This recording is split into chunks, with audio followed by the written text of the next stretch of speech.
ফিলিস্তিনে যে ধরনের অত্যাচার চলে, ফিলিস্তিনে যে বর্বরিত অত্যাচার চলছে, বিশ্ববাসী সে ব্যাপারে সব কিছুই জানে।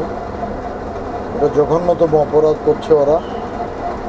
এই অপরাধের বিরুদ্ধে মুসলিম বিশ্বকে, মানবতাবাদী বিশ্বকে এক হয়ে দাঁড়াতে হবে, এক হয়ে দাঁড়িয়ে এর বিরুদ্ধে প্রতিরোধ করতে হবে।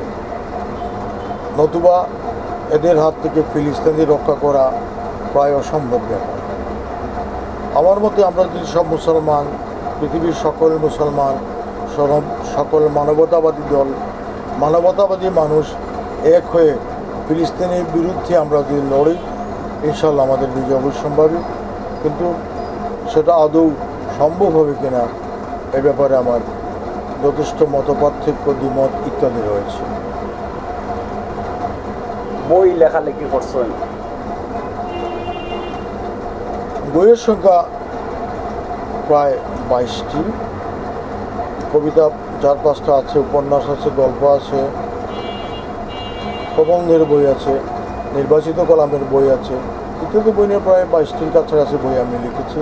এবং আরও অনেকগুলো বই লেখা আছে যেগুলো ছাপার অপেক্ষায় আছে। ইনশাল্লাহ সুযোগ পেলে সেগুলো আমি ছাপাবো।